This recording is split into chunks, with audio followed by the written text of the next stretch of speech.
I am Geoff Eido. This is Lunacy, where we discern the sacred from the insane and admit that whether we like it or not, we are all profoundly affected by the cycles of the moon. Ow!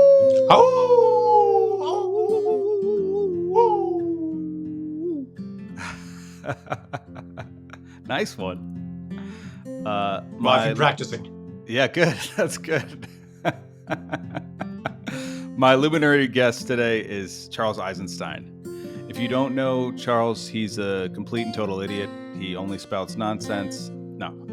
Yeah, well, I've been practicing the idiocy and nonsense also. I think I'm a natural, actually. You really are. It's true. Everybody thinks so.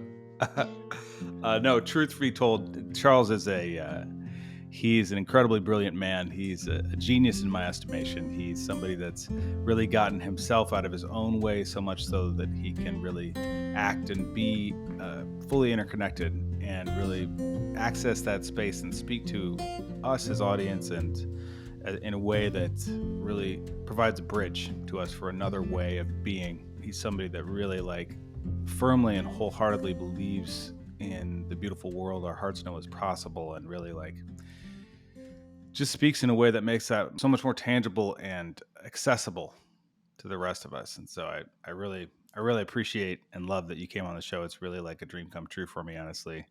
Thanks, Geoff. Thanks for being a lunatic. Yeah. Awesome. So I just kind of want to dive in a little bit into the deep end. One of the things that I talk about on the show a lot is this notion of the love operating system.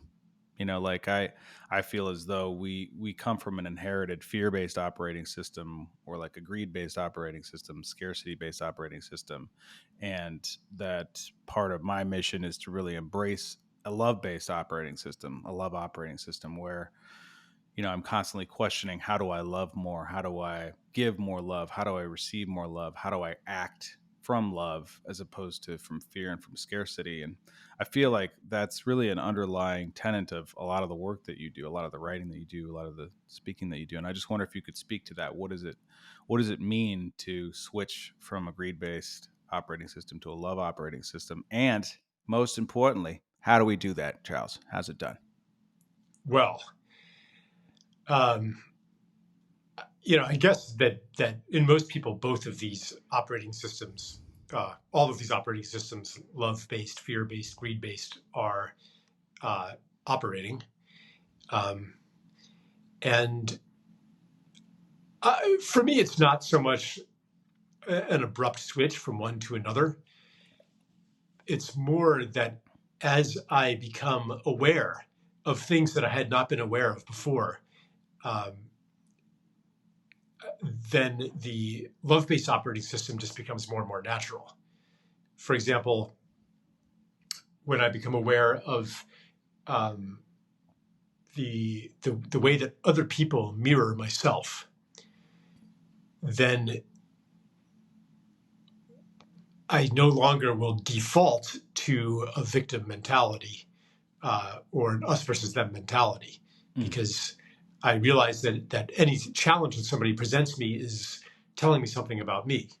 We're not actually separate. And another thing, though, that I've become aware of recently, I'm a pretty heady guy, and my... You don't say. Well, my assumption, which I probably learned in school, was that if I figure something out conceptually, then the problem is solved. So that if I'm if I'm operating from fear, if I'm operating from greed, operating from scarcity, operating from victim, that must mean that must be because I have the wrong idea about something. And if I could replace that idea with something else, then I would be operating in love. Right. And this is the whole assumption behind spiritual teachings. You go to a Dharma talk, you have a session with the guru tells you something that you didn't know before. And now, I understand now, and I'm going to operate from love. But what I've been learning in some of the medicine work that I've been doing, the problem isn't my bad ideas. My bad ideas are a symptom of unconscious architecture, uh, neurology, physiology. These programs, mind and body are not actually separate. So these programs that were installed in childhood operate on a physical level. And when they are lifted, then I find myself thinking different thoughts, making Hmm. different choices, because something has changed in my basic construction.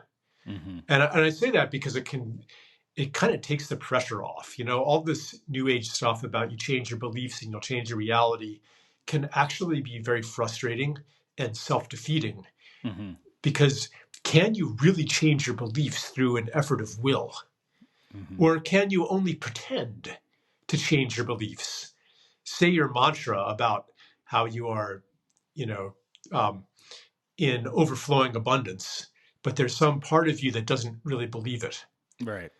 That's been my experience, and it's been very humbling um, to understand that healing is something that I receive, not Hmm. something that I'm always in charge of.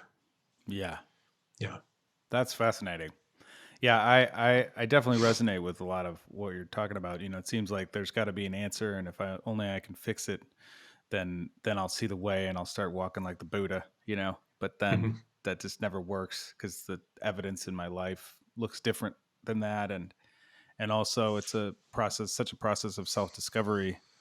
And I think also part of what you're pointing to, interestingly, the way that we met was at an ayahuasca ceremony. No, fake news. That's not true. Just kidding, you guys. We were doing cocaine, all right, out back of That's. a strip club. That's what we were doing. I thought we weren't going to talk about that. I didn't make any agreements. All right, it's too late. So these strippers, no, just kidding. We met at an ayahuasca ceremony, and that work, like it's not for everybody. I always make this disclaimer: if you're really called to it, go for it.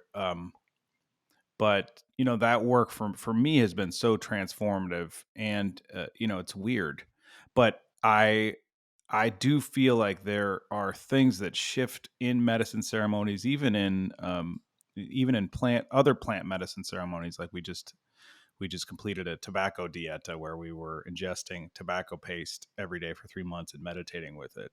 And so much shifted for me during that ceremony. Also with the hallucinogenic ones, with the ayahuasca, I feel like there's something is operating on me at a deeper level to unlock different patterns and physiological things that I cannot explain, that then allow me to feel more connected to nature if I properly integrate those, which is also a challenge because we come back to the matrix world or whatever we're used to, and it's like, I don't remember with that love and bliss that I was experiencing for that 10 minutes during the eye ceremony.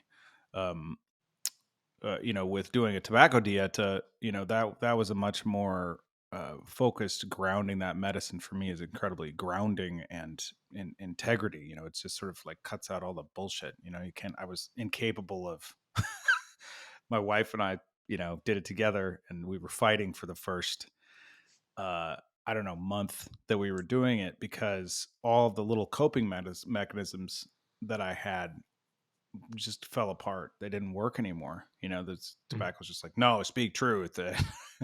mm, Sometimes it doesn't sound good coming out, until I got to underneath that, what's really the trauma behind it.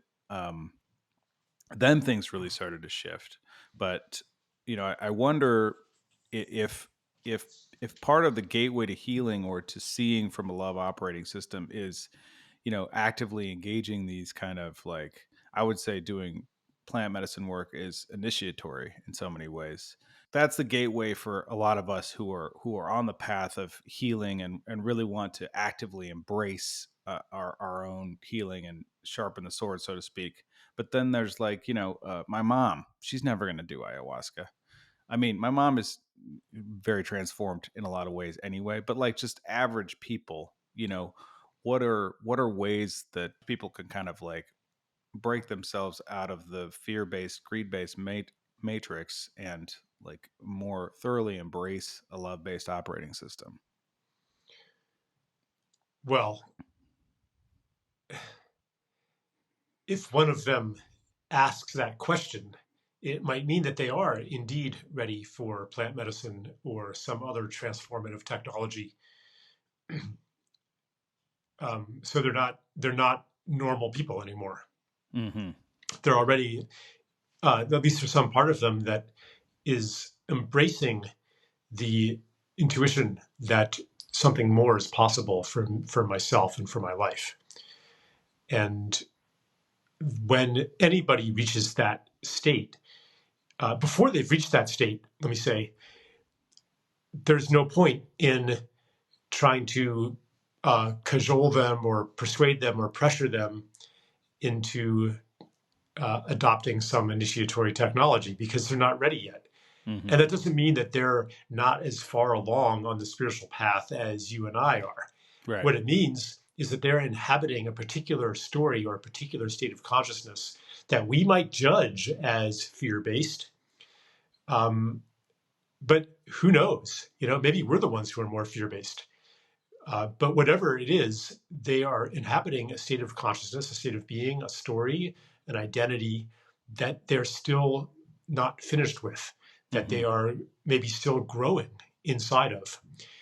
And sometimes it takes an entire lifetime to fulfill all of the possibilities of a particular story of the self. Mm-hmm.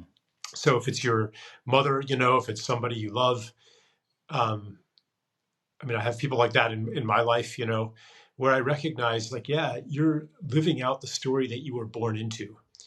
And then maybe at some point, it does no longer accommodate who they are becoming, who they want to become. And at that time, maybe they're open to plant medicine, or maybe they're open to a Vipassana retreat or some kind of practice. Um, or maybe it is the death process itself that that unravels and deconstructs the uh, architecture of their being. Mm-hmm. That's from the soul's perspective, it doesn't really matter if it happens through the death process or through some midlife crisis or some life initiation. The soul is not in a hurry and does not embrace linear time and its urgency the way that our conditioned minds do. So yeah, like I wouldn't, I just wouldn't even stand in the place of, okay, how do we tell other people how to transcend their story Mm-hmm. unless they ask. And if Right. they ask, then the answer is specific to that person. So again, it's not a general formula. Yeah. Yeah, that's great. I'm very careful to make sure that I don't feel that I'm, because I'm on whatever path that I'm on, that I feel like I'm superior. Then I don't feel that way. I feel like, I'm just tapping into ideas that allow me to feel more connected to nature and to myself. But on the other side of that, like, there's part of me that feels this urgency, right? Because uh, it doesn't seem like it's getting any better. If you look outside, it seems like it's getting worse. All right, uh, politically, globally, with more rainforests are being deforested, etc. Like, we're really, it just seems like we're really fucking it up at a fast rate. Yep. And so, while I think it is absolutely beautiful, and I feel like you do so well, this really drawing us into the idea of, like, really just getting in touch with nature and to ourselves, and recognizing the animate nature of reality, and that's beautiful. And I feel like, yeah, maybe that's the way I also, like, just get people to fall in love with themselves and fall in love with life. And then there's another part that's like, no, we need to transform now. Or it's all going to explode, which there's no actual evidence for that in my reality. But it does seem as though it would be great if, we could speed the process along, or if there was something, that happened that would really spark people to transform in a bigger way. Like, September 11th happened, and for, like, I don't know, a day after that, it was like you walked outside and everybody was just, like, so connected and so, like, really like, hey, how are you? Like really actually cared about each other until we went back into the terror filled, greed filled, whatever. Holy shit, we need to attack them and get back and vengeance. There was this moment of grief Hmm. that was real where we felt fully connected. Um, and I don't obviously want to recreate September 11th for God's sake, but I just wonder, like, are there things that can be done to kind of like jostle and wake us up more readily from that kind of victim mentality that you spoke of, Hmm. that can really just get us to see clearly. Yeah. Yeah. So what happened on 9/11, and what happens every time that there's a natural disaster, it's an interruption in normality. And when normal stops working, then everyone who has adapted to normal, which is everybody, um, those programs, those ways of being are no longer relevant. So, so one is liberated to express dormant uh, parts of oneself, Mm. to relate in ways that are not otherwise available, simply because everybody's in their home watching their TV, for example, and when the power goes out, like it did in the hurricane in North Carolina, Mm-hmm. all of a sudden everybody's outside again, and all of a sudden you actually need your neighbors, and you didn't need them before because Yeah. everything was delivered to your house on Amazon one click. Mm-hmm. So a lot of who we are is a response to the world that we have been immersed in. So to answer your question, though, um, all of us have opportunities to be interrupters of normal. Any interaction where you violate the expectations of your role and of that relationship, even on a micro level, you are dispelling the um, the illusion of who we are, um, and that could even be through humor, through kindness, through generosity, through um, vulnerability, through courage in stating something that everybody knows and no one says, at a family reunion or something like that. There's like many ways, when the grip of the agreement field of normal is loosened on yourself, then you can become an agent of it loosening for other people. Mm. But again, this isn't about telling other people what to do. Right. It's simply that you're a data point that doesn't fit into the world story that people hold that also defines who they are. Mm-hmm. And this is why um, love is contagious, and I would say sanity is contagious. Truth is contagious because you're spoiling the story. You're spoiling the illusion. And really the most powerful spoiling of the illusion is people who are really acting from deep love and courage and generosity, because they just make it like they puncture the logic of scarcity. They puncture the logic of fear, of everybody's in it for themselves and I've got to watch out for, and prioritize my own security and my own financial self-interest. Got to make sure that I'm okay.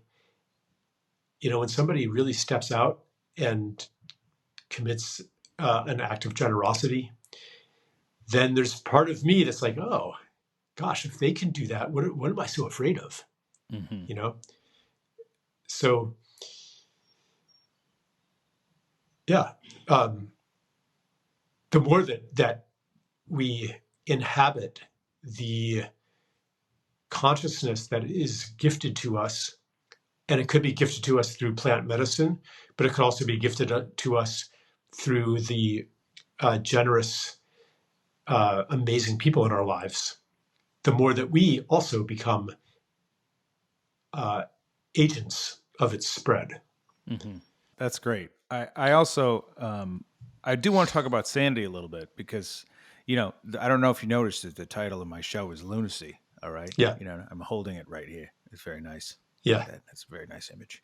yes, Uh, and part of the nature of the title for the show is like it's being funny. It is also like recognizing that the moon does hold sway. That the cycles of nature are fully within us. But it also for me it points to we live in a lunacy world. It's really like the kind of the commonplace logic of what we experience is really like kind of, I mean, it's pretty crazy when you really look at it. We lived in this society, this civilization that has like sought to dominate nature for so long, and separated ourselves off from it and separated ourselves off from each other, yeah, this illusion of separation that you talk about so beautifully, I should say. That we've forgotten our interbeing and our interconnectedness to the whole, to everything. And so for you, like, what is sanity? And how do we access that? Like, how do we see, okay, I might be, I like, for me, I'm constantly looking like, is this crazy? Now I have enough of a sense of it where if I feel like I'm hooked and I'm really angry and I'm triggered, I'm like, there's part of me that's like, no, you're crazy. You're in crazy town right now. You're not, this is insane. You're acting from something else. But, for you, like, how do we access sanity, and what does sanity look like? sanity is simply to um, accept what's real, to accept what's true. That's it. Our society shields us and rejects a lot of what's true, shields us from what's true and rejects it. Um, and we do that, everybody, myself included, we do that in our lives as well. Maybe the most potent truth that our society um, denies or avoids is the truth that we're all going to die someday. So when you really integrate that fact, Mm-hmm. then a lot of the ways of life in our society just don't make sense anymore. They only make sense if you were going to live forever. They only make sense if you could take your wealth with you into the next world, Mm-hmm. and your reputation and your self-image, your vanity. I mean, but none of these things will outlive you. So when you really embrace that, you're going to live in a different way. You're going to have different priorities. Mm-hmm. Or sometimes if um, someone you love has a close brush with death, or someone you love passes away, you're momentarily reminded of what's actually important in life. Yes. Mm-hmm. And so you have a moment of sanity. But the environment that we live in modern society, um, constantly shouts at us and drowns out what's true. And then there's the insanity on an institutional level. I was at a kind of a conference yesterday. This guy, this doctor, was talking about his experience using light therapy, like, I don't know, lasers on acupuncture points or something like that, to reverse all kinds of incurable diseases. Spoke of one patient who was wheelchair bound and had been for years, who, what was the condition he had? Um, oh yeah, it was diabetes had like basically put him in a wheelchair. There was no blood flowing to his lower extremities and stuff, and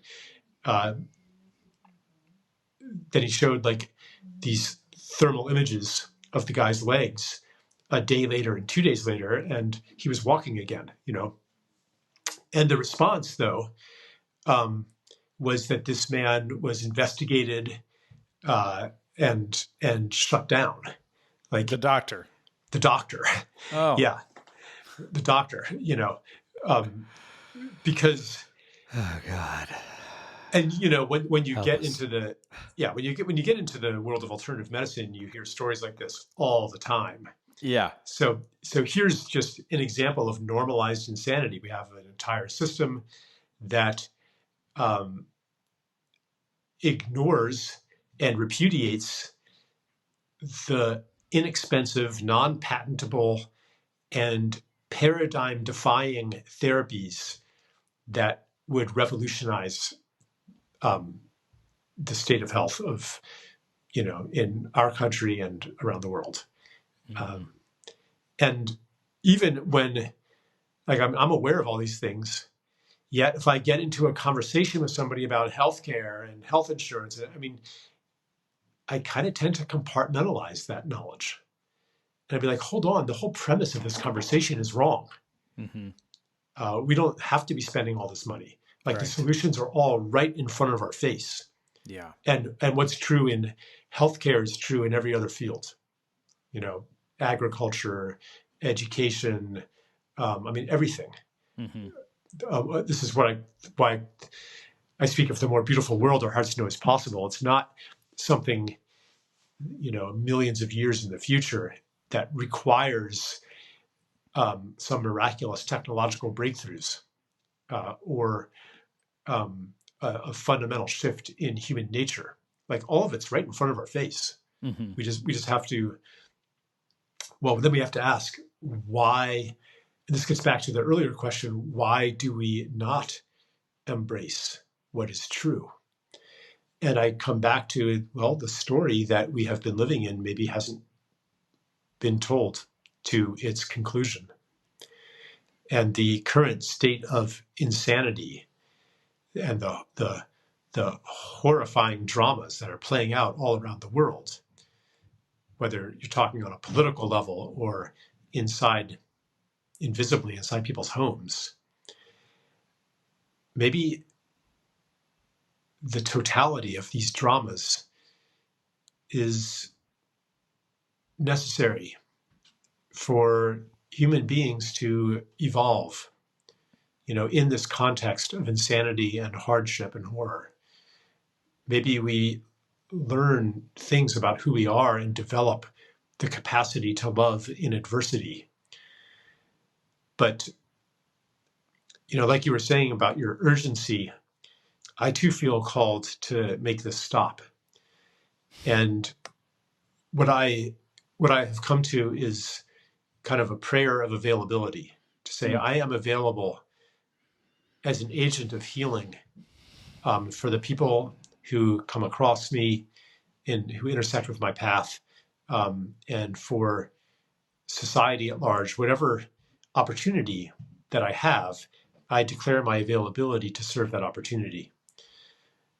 And sometimes it's very practical. Maybe it's uh, lobbying regulators or legislators, to uh, change the tax incentives around uh, waste processing facilities, or agricultural subsidies. This is whatever the opportunity is. I'd like to be available for it. That's great. Uh, it's the prayer of availability, just being available and seeing myself as available for healing for those who come across me. That's such an interesting. It's such a beautiful prayer because then it also acknowledges that I can be an agent of healing in my life. All of us have that Mm-hmm. capability of being of healing. It's also interesting. I too just totally trip out on how crazy the medical system is. I have a friend who teaches Thai yoga massage, and and he tells a story of in Thailand, they they had shut down all of the Thai yoga places that were doing Thai yoga massage and acupuncture and whatever else other like healing modalities that were, ancient to that Mhm. region. They shut them down and they brought in Western medicine and they were like, we're going to modernize, and everybody just got super sick and they couldn't afford the healthcare. Like it just wasn't working. And so the king said, okay, never mind. We're going to open Mhm. up back all of those facilities. And like all of a sudden their health totally improved because they were Wow. doing all this natural preventative medicine. Like he realized that it wasn't practical for them to continue given their GDP and all of that. Like it made much more sense for them to just return to the old ways. Mhm. You point to this sort of like, oh God, do we have to go through this like apocalyptic, story to its fulfillment? And then what does that look like? Because that's sort of terrifying. There's this dichotomy of that we live in this such an incredibly comfortable world. We're more comfortable than we ever have been as human beings, and yet also like we have more capacity to destroy the landscape, the biosphere, et cetera. And we are actively doing that, whether we like it or not, through our consumptive behavior, through living in this scarcity model. Yeah. And one of the things that you point to is in your work is, you talk about animism and like this belief that everything is alive in a way and that there's an interconnectedness and that there's consciousness, which of course science is now proving through the mycelium network, et cetera, that trees and forests have actually their own consciousness that we can tap into. You can literally hear the song of plants when you tune in with that little gizmo that I really want to get, that like allows this tree to sing. That I want one of Mhm. those. Yeah. So we see that, and then there's a portion of society where if you or I start talking about indigenous culture, they're like, well, he's just in love with those Native Americans. But that's not the reality. Is all of us have this ancient indigenous culture, this ancient indigenous wisdom. The shamanism of the Slavic nations is the same as the shamanism of the Lakota, of the Shipibo. It's all like interrelated, this knowledge that we have that's from before the industrial revolution, long before that. So um I guess I bring all of that up because I feel like we have so thoroughly convinced ourselves that of the story of separation, and that those old ways don't work and that this is the new way, that science is the answer. And now there's a coming back to a realization of scientific proof and quantum mechanics where we can see no that it really is interrelated and there are some things that are inexplainable. My question is, like, how do we more thoroughly embrace kind of our ancient gnosis of reality and kind of let go of this idea that we absolutely have it right in this day and Mhm. age? Well, I think that the intoxicating certainty and triumphalist uh, uh, story of science is breaking down because it isn't actually working. You said that we are more comfortable than ever before, but is that really true? What are the levels? How many people have chronic pain Mm, right now? How many people are sick with some chronic condition? A lot, more than yeah. half, actually, way more than in traditional societies. We think that because we have indoor heating and air conditioning and flush toilets, that we don't have to walk to the well, we don't have to wash our clothes by hand, that we are more comfortable, that we're better off. But but if you really look at our objective experience, our subjective experience of life, are we actually, what does comfortable mean? Do we actually feel more at home in the world? And I think that it's quite the opposite, Mm, that we are less comfortable, hmm. that we are, that, we require more and more and more comfort in order to stay at the baseline that was normal hundreds of years ago. As the saying goes, comfort enters as a guest and becomes a tyrant. Mm. And that failure of the promise of technology to make life easy and pleasurable, comfortable, mirrors its larger failure to forge a utopian society, to eliminate our social problems, our psychological problems, our material problems. Yeah, like we have plenty of calories per capita. So people, I mean, even that, okay, like, I don't know what the statistic is, 1 in 7, 1 in 8 American children on any given day are going to bed hungry. Like, but even if we say, okay, you know, we don't experience as much hunger as we did hundreds of years ago when there were famines or even dry seasons. I mean, like even things like Lent originated because at that time of year, the spring vegetables weren't in yet and the fall harvest had been consumed, you know, early spring, you know, it's a good time to fast. Right. So we don't have that anymore. We have plenty all of the time, but nonetheless, we are still starving, partly because of the depletion of minerals and nutrients in our food. You know, the lack of access to nutrient-dense food, the levels of vitamins and minerals in a lot of produce is maybe, you know, half or a third or a tenth what it was a few generations ago. So we are starving in the midst of plenty. Same thing with our social and aesthetic nourishment. People are lonely like never before. Ironically, in large part because of technologies that are meant, or that at least pretend to connect us. Social media or even broadcast media, you know, that was going, like the radio, the television, that was going to weave the nation into one. And theoretically, you know, that it should bring us more together than we ever were before. But the result was that instead of being outside and talking to your neighbors, you would sit inside by yourselves watching a box. And of course, social media has only intensified that. And now AI is providing companionship to people that you know, it kind of meets the loneliness on one level, but intensifies it in the long run. And aesthetic nourishment too. If you look at architecture up until the 20th century, it was beautiful. We barely even know how to make anything like that today.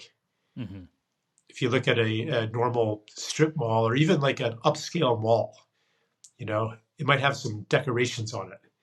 Right. Some cool signs. Yeah, but compared to, you know, Grand Central Station, which takes your breath away if you take a moment to appreciate it. Like, we don't even know how to do that anymore. So the protest of the soul against these conditions is what will push us to overthrow them, to transform them.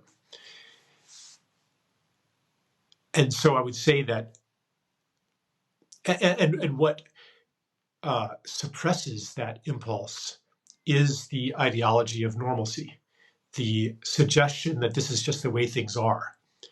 And hey, after all, we're more comfortable than ever before. What's your problem? Why are you unhappy with this? But I think that this protest, this dissatisfaction is a sacred gift. It is your soul speaking. It's saying, no, even if every authority has told me that we are the most advanced society on earth, I do not accept this. And I will look, even if I've been told that there's nothing more, I will look anyway. And I salute everybody who has done that, who has rejected the ideology and sourced this quest from within themselves to search. Even if the search was hopeless, it is a valiant gesture that draws the attention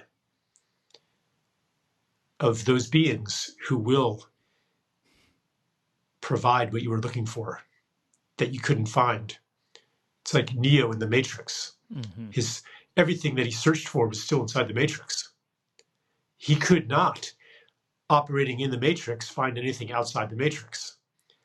But his diligent search drew the attention of Morpheus. And it's the same way with the striving of the soul for transcendence of the world of normalcy that we have been stationed in. It draws the attention of God, who then will send the experiences that interrupt that normalcy and that provide a vision of something outside of it and confirm the secret suspicion that you had that there's more to it than this, that they haven't been telling me something, that modernity has been denying an essential truth.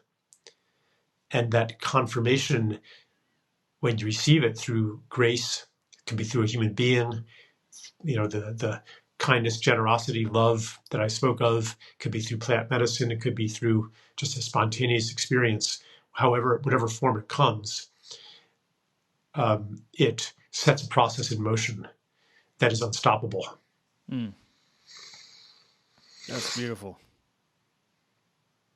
Okay, good. We're done. That was perfect. All right, I don't cool. know. I don't think we need to talk about anything else. That's all. Let's fucking figured it out. Good job. Lunacy is brought to you by Danger Coffee. Danger sounds like a terrible name. Does that mean it's dangerous? No, bucko. That makes you dangerous, Rock. So dang good for you. Instant samurai, yeah, like steroids for Arnold, but with antioxidants, girl. This coffee is hand-picked from select farms for the incredible quality of the beans, and it's remineralized. That means that it's been infused with over 50 trace minerals and electrolytes, making you even more energized and feeling even more like Super You. It helps you detox. It boosts cells' performance. It gives all those internal things happening that we are blatantly unaware of a huge boost. Finally, and this is the reason I started buying it in the first place, okay? It's mold tested by a third party. Sorry to say, most coffee is not mold tested, and tons of it has mold that you cannot see, which is disgusting. It means your coffee becomes a toxin delivery system. Not what you want. This shit is clean as a whistle. All the good stuff, none of the bad. And you get 10% off when you type in Lunacy at checkout. Do it. You know you want to do it, so do it, all right? DangerCoffee.com, Lunacy at checkout. DangerCoffee.com, Lunacy at checkout, yeah. Lunacy is brought to you today by Sacred Tree Keepers. If you don't know who Jordan Mockingbird is, check out episode 79 of this program. He is an amazing human being, and he offers tobacco diets and tree diets, both of which sound insane. All right, it's called Lunacy, you guys. I don't know what you're expecting. For me, the tobacco diet was absolutely extraordinary. I healed so many physiological things. I had gut issues. My wife healed a bunch of things. We did it together.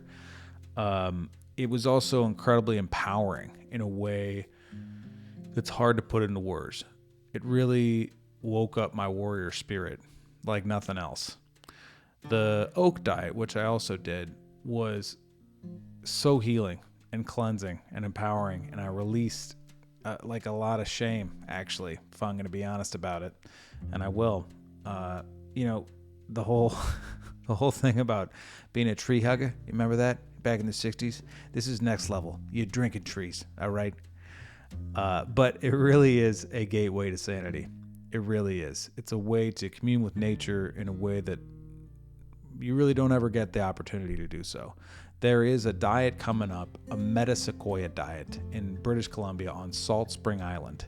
It's 8 days camped. It's going to be outstanding. The metasequoia is a 60 million year old tree. It's a living fossil. It was around when the dinosaurs were roaming the earth. And needless to say, there's a lot that we have to learn from this beautiful tree. I hope to see you there. When you go to sacredtreekeepers.com, Type in Lunacy at checkout for 10% off. Much love. None of this is a formula, but Right. simply to hear in words something that like I'm not telling anybody how to do anything, Mm-hmm. but simply to be in the presence of something true and to hear it from another source. It's like, oh yeah, I knew it. I'm not crazy. I mean, here's lunacy, Yeah. or maybe we're all crazy together. Right. But I mean, this is normal for human beings. If you are seeing something no one else sees, like you kind of suspect that you're crazy. Mm-hmm. And so you're going to ask around, did you see that? Did you see that? Was that a Tyrannosaurus Rex over there? Did you see that? Oh, you didn't? Oh, you're saying that that's just a tree? Oh, yeah, maybe you're right. This is actually sanity. But when the entire society and its sources of information and its constructions of knowledge deny what you're actually seeing, like that it actually is a Tyrannosaurus Rex there, or there actually is, uh, uh, something there, and everyone's telling you no, you're the crazy one, then you start to go crazy for real. So this is why it's so important, like to have podcasts like this, to validate the the intuition that there's more than we've been told. Yeah. Thank you. That's right. Yeah, and it's so interesting. I listening to you speak.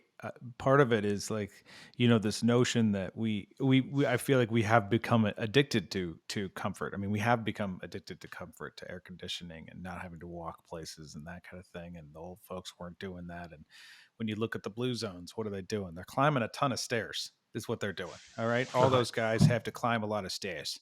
And in some of their cultures, there's part of the thing is like they have an offering that they give, like a service that they provide, whether it's weaving things or doing some sort of healing. Like that's something that they give for free to the society, and that puts them in a state of service, where they feel like they are just being of service for the sake of service, which in and of itself is a huge antidote, I feel like, to the fear-based operating system. If I can fully put myself in service to something, not so that I can get something out of it, even though I do get something out of it, I get a feeling of purpose and fulfillment, but that's a byproduct, and it only works if there's no expectation of that. It only works if I really am being of service for the sake of being of service. Well, human beings, like all beings, actually, you could say we're here for two reasons, two purposes. One is to give, and one is to receive. And if you are not fulfilling one of those purposes, your life force will dwindle. Mm. So when we, enforce, like in modern society, when our contribution is through our employment primarily, and that gets cut off at retirement, and you don't have grandchildren to help with or something else, then on some level you're like, why am I still alive? Mm-hmm. Yeah, What am I doing here? for sure. And the receiving part is equally important, which is to experience the wonders of creation and fully take them in, to experience all that life has to offer in its magnificence and its pain and its sorrow. That you cannot experience the magnificence without also experiencing loss. But again, if you shield yourself from that, which I've certainly done a lot in my life, Same. You feel half alive. Mm-hmm. You're safe, you're comfortable, you're insulated from grief and sorrow, attachment, loss, but you're also insulated from joy and contentment and delight. And you're half alive in the same way you're half alive when you're not contributing something that towards something beautiful and meaningful for you. Mm-hmm. And Yeah. I think that societies, like these blue zones, societies where I think one of the commonalities among them is that they're living in very strong communities. And Yes. what community is, it's a network of giving and receiving. That's Mm-hmm. what community is. Yeah. If you're meeting all your needs with money, there's no community because you don't need anybody. Mm-hmm. But in a community, there's lots and lots of opportunities. Whatever your gifts are, whatever your capabilities are, there's always something to do Mm-hmm. because people depend on each other. And of course, you're going to live longer when there's something for you to do because Right. the soul is like, I'm still alive. I'm still useful here. Of Mm-hmm. course, I want to live because this is why I'm here. You take away like the ideology, the scientific ideology that um, grew up with the scientific revolution that basically says that our genes program us to maximize our self-interest, our reproductive self-interest. Yeah. That's why you're here, because your genes evolved that way. Like that is Bullshit. um, it denies the actual reason that we're here. Mm. We are not here to maximize our self-interest unless you expand self-interest to include the need to give and to love and to contribute. But we're not here just to accumulate as much as possible and to be as safe as possible until we die. Yeah. Yeah. That's great. Yeah, and it's so interesting. I totally I'm with you. I'm with you, Charles Eisenstein. We're on the same page over here.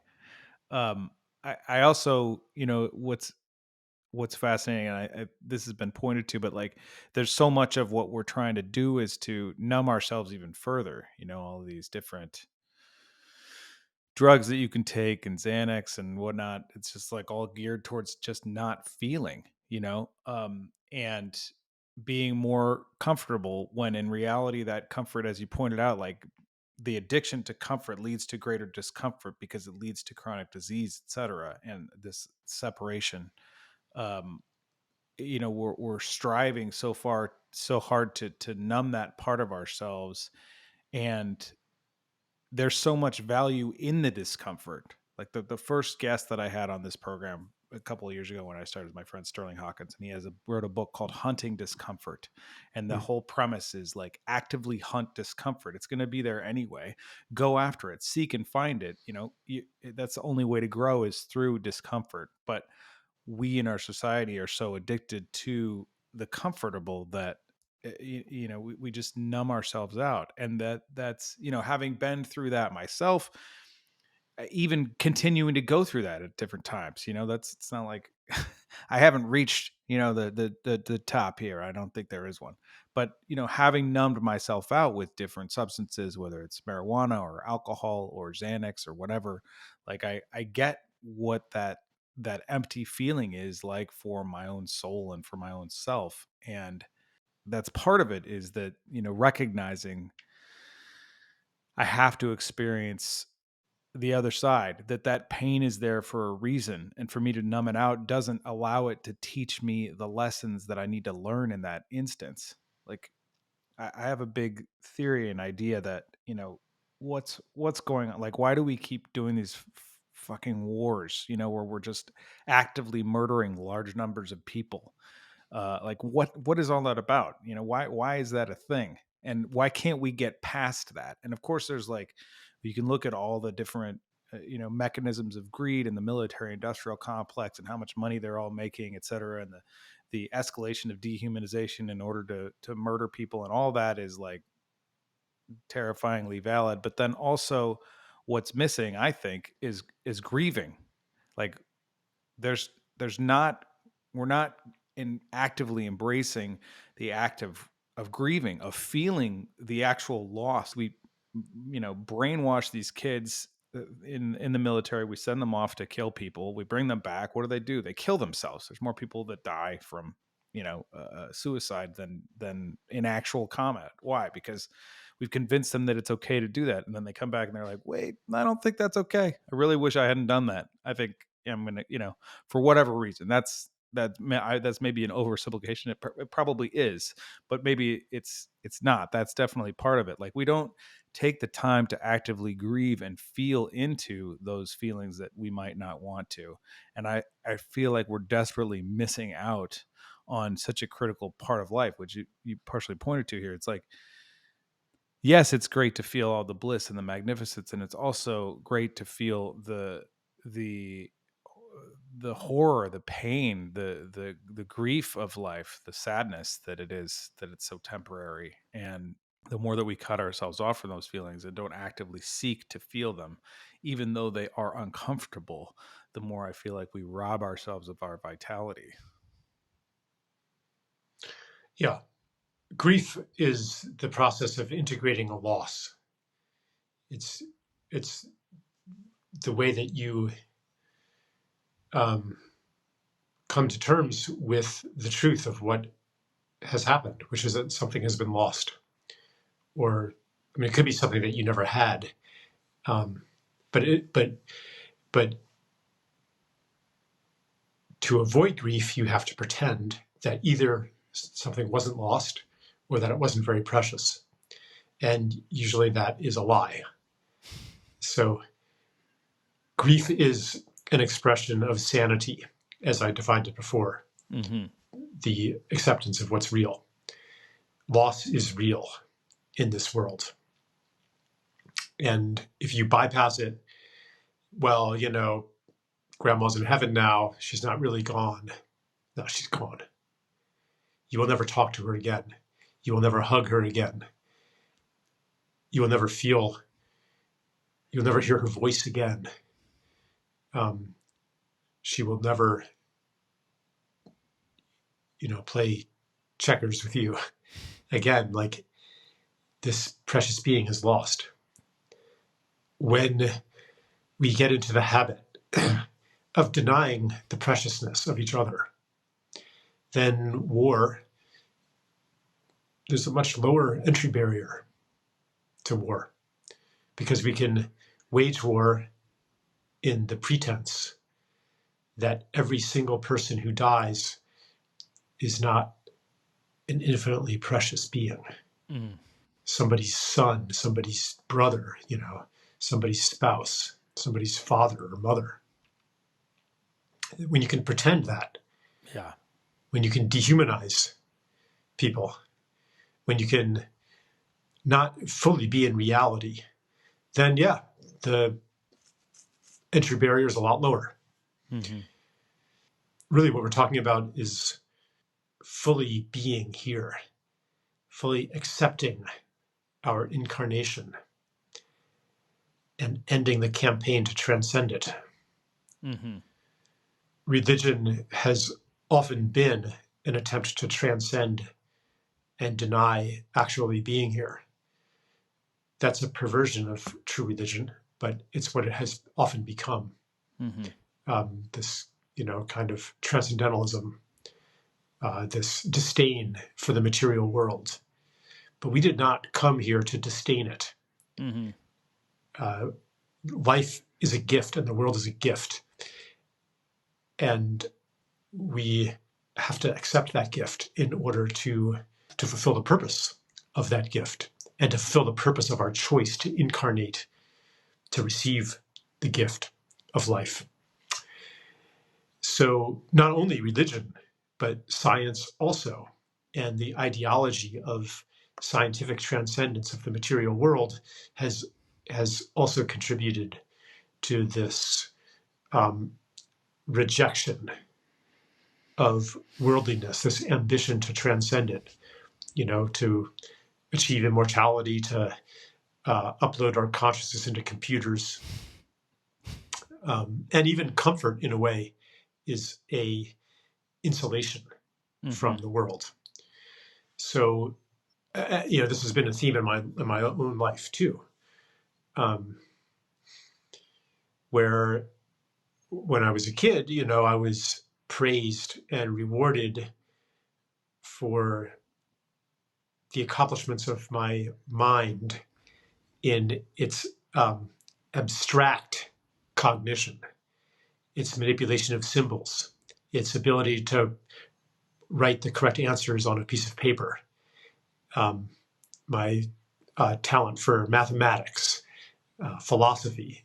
These were high status endeavors.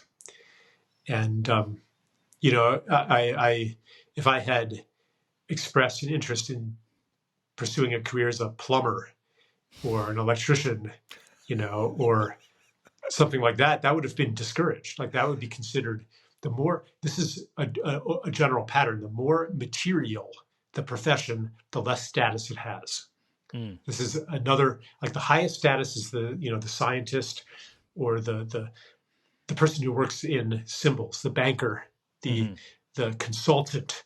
The consultant, that was what everybody wanted to be when I was a young man. They wanted to be an executive or a consultant. Right. They didn't want to actually get their hands dirty. They didn't want to Mm-hmm. actually do things. Those were the people under them who actually did things. This is all backwards. This is just another form of the rejection of materiality, which goes along with the rejection of our bodies, the rejection of fully being here. Mm-hmm. And that rejection of the world is destroying the world. Yeah. It goes hand in hand with the destruction of nature, of ecosystems, Mm-hmm. of forests and fish and insects and landscapes. All the same thing. This is what I call the story of separation. And, it has visited my own life just as much as it has our society. And I and many others now, and I think humanity collectively, civilization collectively, has reached the end of that story and really wants to embrace and accept being alive and and to fully participate in the world instead of to dominate and transcend it. This is the deep shift that is underway in our time that is by no means an inevitability, but it's something that we can choose and contribute to and participate in. And so it is. Really. Yeah, I at this dream that I had just came to mind, which I'll share with you, which I had when I was like 15 or something. I was also like I was a pretty spiritual kid. I just had a fascination with that, and to the extent that I was like kind of out to lunch. Like I remember that this is not the dream, but it's a good setup. Like when I was like 9 or something, we were playing baseball, and it was one of those days where like the clouds were thick and the sun was just piercing through the clouds and creating these beautiful sunbeams on the ground, and I had never seen anything, and I was like, oh my god, this is like so marvelous and amazing, and I was just like in full awe of like, this is what heaven must be like or whatever I thought at that age. Like, this is so beautiful, I can't believe it. Like, and then the ball just dropped like, I don't know, 10 feet from me, and everybody was like, Erwin, get the ball, get the ball. And I was like, grab the ball, threw it. Um, because I was like caught up in the marvel of this experience of life. And so I had a lot of that. Like I've always had this kind of like you, I feel like a kinship, like there's always been a part of me that's like, but what's really going on, man? Why are we really here? Like, what's the real deal? And when I was maybe like 15, I had this dream that I was underwater and I could breathe underwater, and like friends of mine were around me and I could see them, and I saw like rainbows, like their aura, I guess, or something. Like I saw rainbows around them, and we were all breathing underwater, and I was like, isn't this amazing? Like we're all breathing underwater, and nobody that I was talking to could get it. Like they didn't understand, and I was trying to explain, don't you understand? Like we're so connected right now. We're just all breathing water, and it's miraculous. Like, this is so beautiful, and everyone that I encountered in the dream just didn't get it. No matter how hard I tried to explain it, I couldn't explain it, which was very frustrating. I haven't thought of that dream in years probably, but Mm. it just came to me while we were speaking, and in part, kind of the lesson of the dream for me is like, well, there's no real difference, between breathing underwater and breathing air. It's still this same thing that is connecting us, and yet we don't see it. And it's impossible to explain. It's like trying to explain. I can explain water, but it's way different than it is to actually get wet, right? There's no Mhm. explaining it. I feel like it comes up for me because maybe people are starting to get it more, from their own perspective, like what it means to breathe water, what it means to be in this experience. Like, part of me is, I'm very concerned about about the state of the world and the rainforest, et cetera, and the wars that are going on. But then also, like, what you're pointing to is like, there are many more of us that are waking up, that's becoming more of a thing, that is, it is more attractive to wake up and live an awakened life than it is to be to continue in the delusion of comfort, or the delusion of Mhm. separation. And I, like, really, there's part of me that really, like, hopes that's true, like, and feels that happening, even when looking at, like, okay, well, there's so much focus on triggers and being a victim and that kind of thing, that's like becoming part of the normal conversation. Well, that's great, even though that maybe there's an overindulgence in that in some realms, and whatever. But the fact that that's part of it, like, oh, and people are talking about, now I'm triggered, and, like, respect my trigger, and, like, but even though that can be surface level, like, no, don't talk to me right now, I'm triggered, which is just another form of being a victim. But then there's the deeper work of looking at, well, what's the source of this? What happened when I was Mhm. 5 years old and I had this trauma and mom spanked me, because for stealing the Right. bazooka gum at the convenience store? Like, how do I get deeper? It does feel as though we are, that there is an active shift towards living more of an awakened life, living more of a life of awakening, which really doesn't mean like living an enlightened life per se, because I feel like there's this false idea that, oh yeah, when you get to this place and you're just like the Buddha and everything's cool and you're just living bliss and reality, and or Jesus. And I don't think, first of all, I don't think that's what they were experiencing. I think that it was just as challenging and difficult as it is now. But more so, this idea of like that I'm constantly searching for more of an awakened life, that I can be more present, that I can feel the soil in my fingertips more from digging my hands into the earth. I do feel that is a tide that we are experiencing in this reality, in our world. I just hope that it is big enough to overtake the the alternative, which is this this idea of separation, and this idea of greed that could destroy all of us.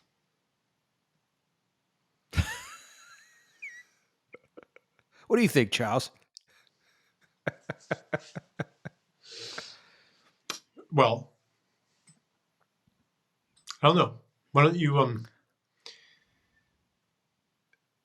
ask me a question about something that's like really bothering you and really like, you know, like just really on your mind, sincerely. What's troubling you? It comes down to, like, why don't we just give a shit more? Why don't we as society care more about the results of our actions? The more that I go down the path that I'm on, the more that I realize, like, well, what is our purpose? To me, it's that we're gardeners. It's about taking care of the planet, taking care of the earth, taking care of each other. Like, we're gardeners. Like, that's our purpose. We came here to be gardeners. We can plant things that other things can't plant. We can Hmm. set up rainforests and that kind of thing. And what's really troubling me is, like, why don't we on a larger level value just caring more about the planet and each other, as opposed to caring about our steak, our self-interest? Why don't you care more is a hard question to ask from a place of genuine curiosity. Usually if I ask somebody that question, I'm probably going to have some judgment there. I'm probably going to have some blame threaded into the energetics of that question. It's an accusation. Why don't you care more? Is an accusation. I don't think we're going to have an accurate answer to the question if there is blame and accusation in it, because we have another agenda running. If we really want to understand why people do terrible things, we have to be more curious than offended. Mm-hmm. If you really want to solve the problem, if you really want it to stop. And I say this in full recognition that some of the things that human beings are doing to each other and the earth right now are heinous. They are sickening. And I see that, I understand, like, it is hard to ask, why are you doing this? Without coloring that question with an implicit answer. An accusation is a question that already has an answer. And the answer is because you're a terrible person. You're a bad person. There's something wrong with you. There's something fundamentally wrong with you. You are of lesser moral fiber. Yeah, I see that. Okay. And there's, there's pain there. Like, ultimately, that accusation comes from an experience of being wronged oneself, or feeling of being betrayed by the world, by humanity. A small child feels betrayed when he or she is abused, even if it's just, getting yelled at by the parent for doing something innocent. And everything a young child does is innocent. And all of a sudden, the guardian, the protector, the nurturer turns on you with a face contorted with fury, and asks, what's wrong with you? That's also not a sincere question. It's also an accusation that it carries the answer with it. What's wrong with you? Well, something is wrong with you. So if we want clarity on this question, we're going to have to do some healing ourselves. We're going to have to be able to ask it from a place of curiosity that actually seeks the real answer and not simply validation that you are inexcusable. Why don't you care? Yeah, why don't you care? What happened to you that has harmed your caring, that has suppressed your caring? What happened? Why don't you care? That question can actually be asked in a spirit of friendship, in a spirit of solicitude, and with the desire and intention to help remediate whatever has happened to you. Why don't you care? Because I know that you want to care.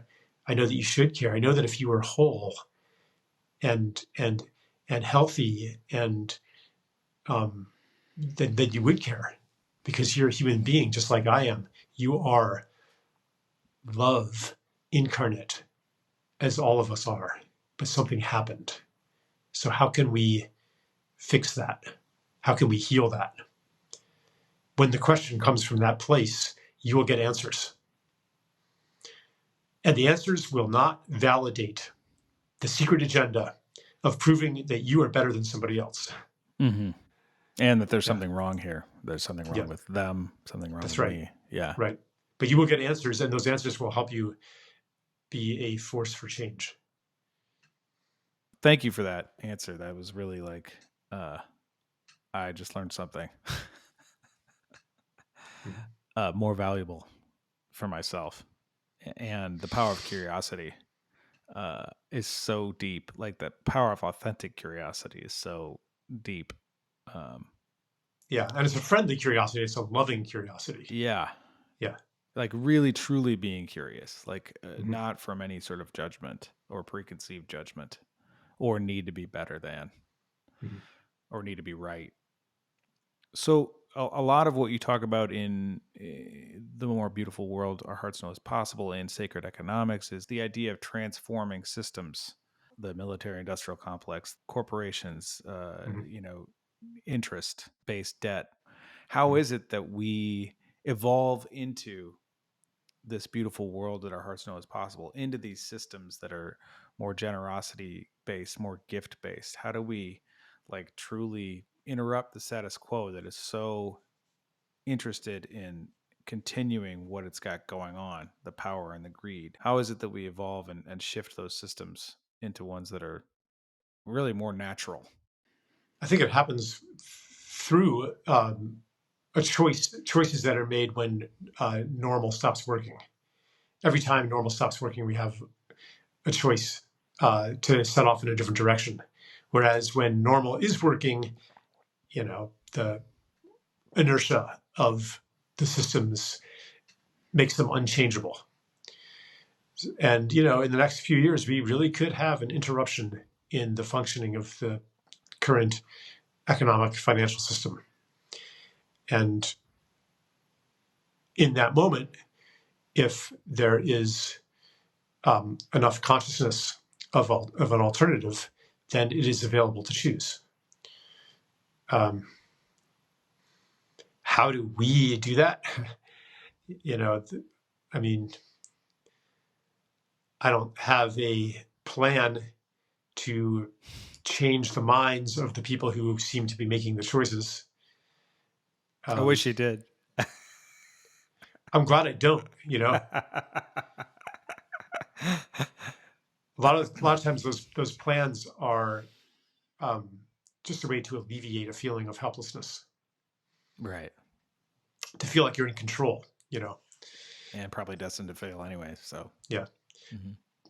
My intention is just to get the ideas circulating and to invoke and nourish the consciousness behind them, and then to rely on the forces of synchronicity to bring them into manifestation when the time comes, if there's enough consciousness behind them. Mm, So I don't have a plan. beautiful. I asked GPT or PGD or whatever it is, Mhm. if you were going to interview Charles Eisenstein, what would you ask? And it had like some really actually great questions. Um, but the most interesting of them was, what's a question that you have never been asked that you would really love for someone to ask you? I can't answer that in the abstract. The question that I don't do these interviews so that I have an opportunity to say things. Um, I, that I have like this agenda of things, and if someone would ask me that, then I would be able to say this thing. I'm much more interested in dialogue, and the question that I like to be asked is the question that is sincere to you. Okay, that's fair. Yeah, What's your favorite color? yeah. I mean, this is when my kids ask me that. I'm like, I don't organize into most to least. Yeah. Yeah. Um, okay, so I asked this of all of my guests. For you, Charles, what is sacred and what is insane?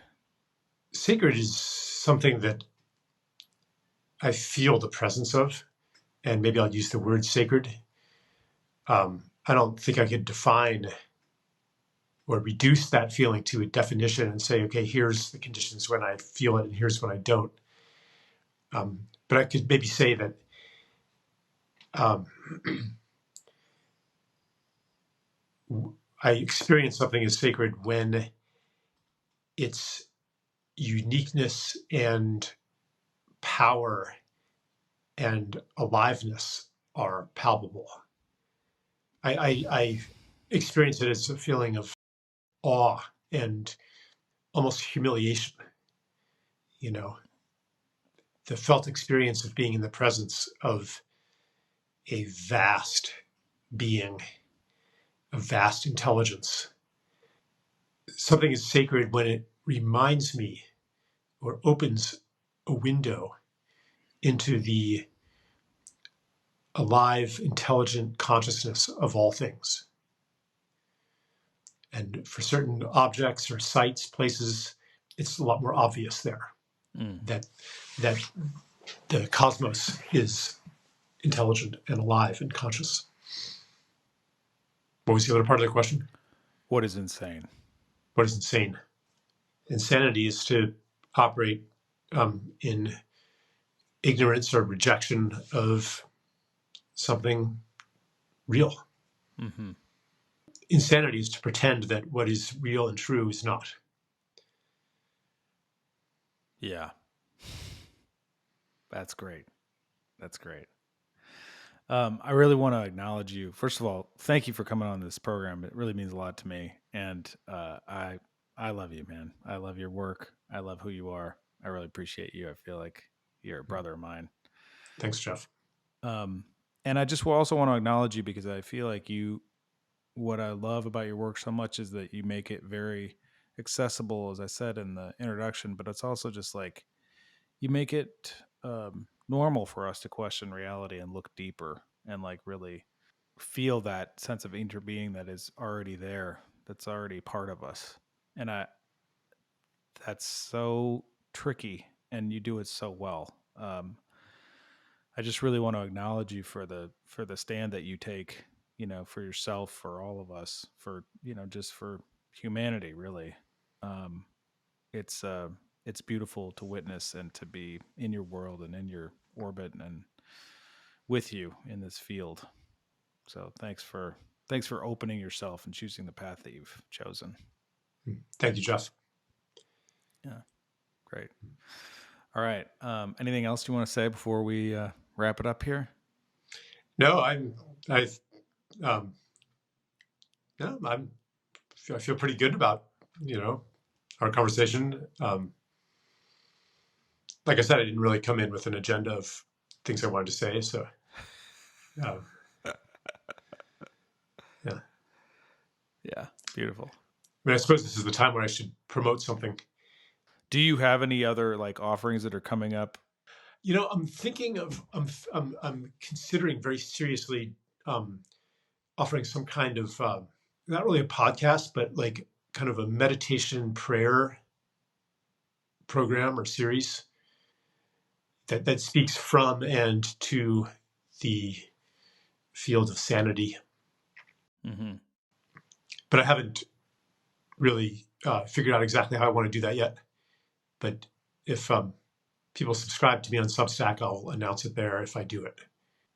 Yeah, because some of the things we talked about, like they can be ideas, but they can also be practices. Yeah, they can also, yeah, mm-hmm. Yeah, that would be dope. I would definitely listen to that.